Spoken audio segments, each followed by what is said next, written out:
domir fasl atau domir iman.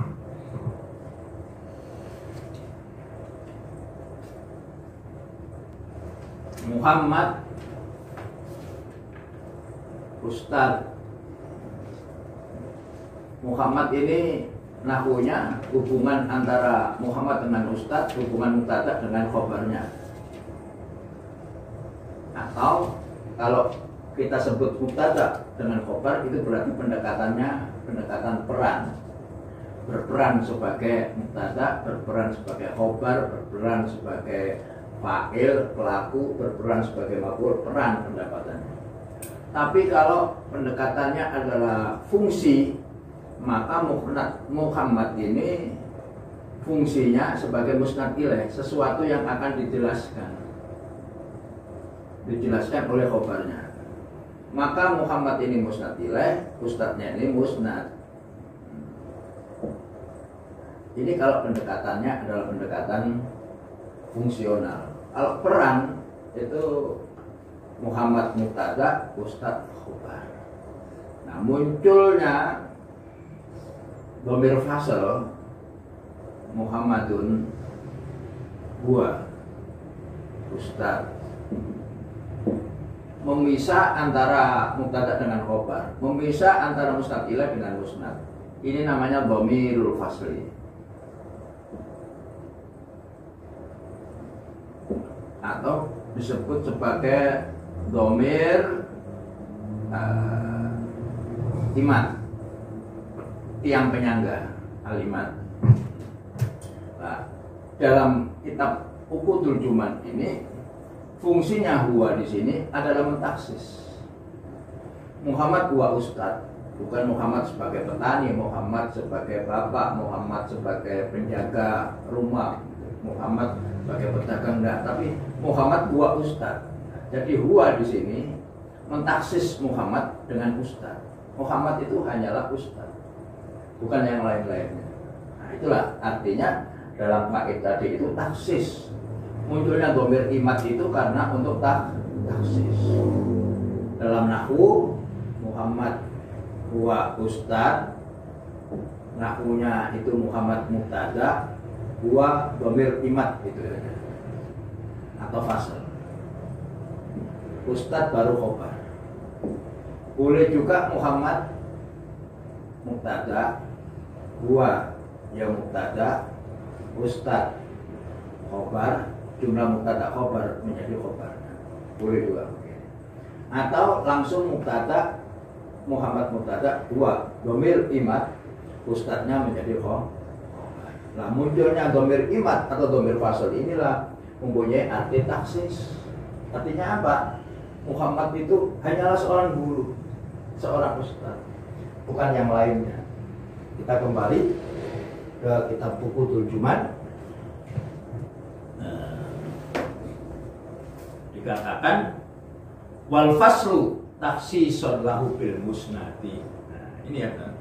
Jadi adanya dhamir fasl itu taksis untuk mengkhususkan musnadnya itu ditaleni, musnad ilaihnya itu dikhususkan dengan musnadnya.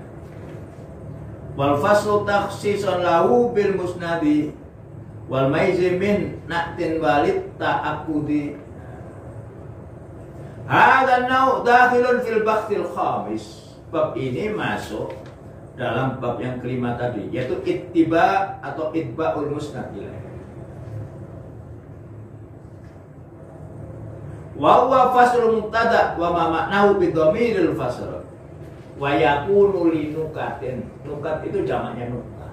Makna-makna halus yang tersirat. Makna-makna yang terkandung di balik teks. Karena dalam sebuah teks itu ada yang namanya tersurat, sharih, dengan yang dimni. Ada yang dimni, tersirat. Nah, nukta inilah makna yang tersirat, bukan makna zahirnya, tapi makna yang tersirat. Nukta jamaknya nukta. Mengapa mubtada atau musnad ilaihnya diberi dhamir? dipisah antara mubtada dan khobarnya, di tengah-tengahnya ada dhamir. Wa yakunu linukatin, itu ada maksud-maksudnya. Minha an yuqsada takhsisul musnad ilai bil musnad. Itu untuk mentaksis, mengkhususkan musnad ilainya dengan musnad. Contohnya dalam Al-Quran, wa ulaika humul muflihun. Ulaika, padahal langsung boleh wa ulaikal muflihun. Tapi wa ulaika antara musnad ilaih dengan musnadnya dipisah, di tengah-tengahnya ada dhamir, namanya dhamirul fasl atau dhamirul iman. Faedahnya untuk litaksis. Ulaika humul muflihun, mereka lah yang khusus untuk mereka saja yang akan mendapatkan kebahagiaan nanti di akhirat, bukan yang lainnya. Kalau tanpa dhamir, maknanya umum. Wa ulaikal muflihun, mereka lah orang-orang yang beruntung.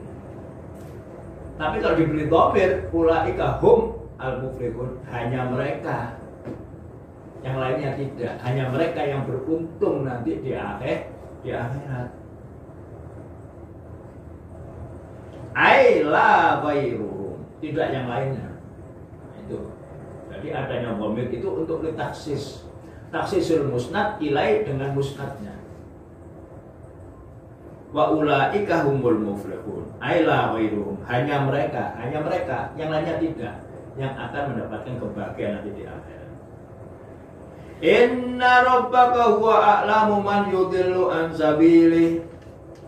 Inna rabbaka, isimnya inna, musnad ilaih, huwa di tengah-tengahnya, a'lamu, itu yang paling tahu.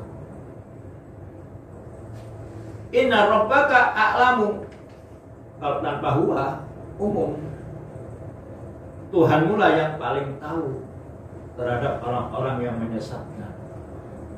Tapi kalau diberi huwa, inna rabbaka huwa a'lamu, hanya Tuhanmu, yang lainnya tidak, yang akan lebih tahu tentang jalannya. Wa huwa a'lamu bil muhtadin, hanyalah Allah yang tahu siapa yang mendapatkan petunjuk. Karena fungsi daripada dhamir yang ada di tengah antara mubtada dengan khobar, antara musnad ilaih dengan musnadnya, itu untuk litaksis, aila ghairuhu. Wa ala hadza iktasara fit talkhis. Talkhis itu sebuah kitab juga, balaghah, ya, karangan Al-Qusbaini, ya. Dalam Sahih Bukhari. Wazidtu amraini akharaini, oleh mu'alif al-Imam As-Suyuti ditambah dua lagi. Maksud daripada mengapa musnad ilaih itu diberi dhamir, dipisah antara musnad ilaih dengan musnadnya. Ya. Jadi musnad itu mengkhususkan musnad ilaih kalau diberi dhamir di tengah-tengahnya. Akhadu malidilala ala anna ma ba'dahu khabarun lima qablahu la sifah. Ini tambahan dari Imam Suyuti, bahwa setelah dhamir itu bukan menjadi sifat, bukan menjadi na'at, tetapi menjadi khabar. Sebab kalau tidak ada dhamir, itu disangkanya yang setelah dhamir itu menjadi na'atnya. Contohnya ulaika humul muflihun, nek tanpa huwa, ulaikal muflihun, mereka orang-orang yang beruntung, menjadi na'at. Atau wallahu huwal waliyu, wallahul waliyu, bisa na'at tadinya. Maka diberi dhamir itu untuk menegaskan bahwa setelah dhamir itu menjadi khabar. Lima qablahu la sifat. Wa tsani at-ta'kid. Wa dzakarahuma fil kasyaf. Al-kasyaf itu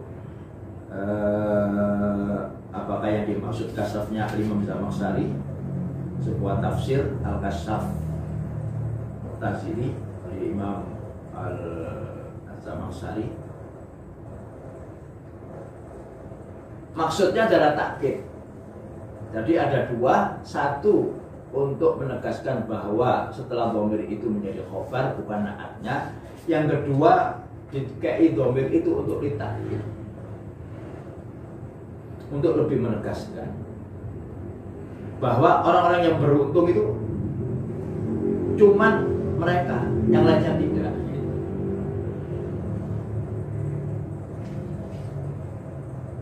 Wasani at-ta'kid wa dzakarahu ma fil kasyaf ma'al awal fi qouli ta'ala wa ulaika humul muflihun. Jadi fungsinya hum di sini menegaskan bahwa al-muflihun itu khobar bukan naatnya. Yang kedua, ta'kid bahwa yang bejo, yang beruntung hanyalah mereka, bukan yang lainnya. Nah, itulah.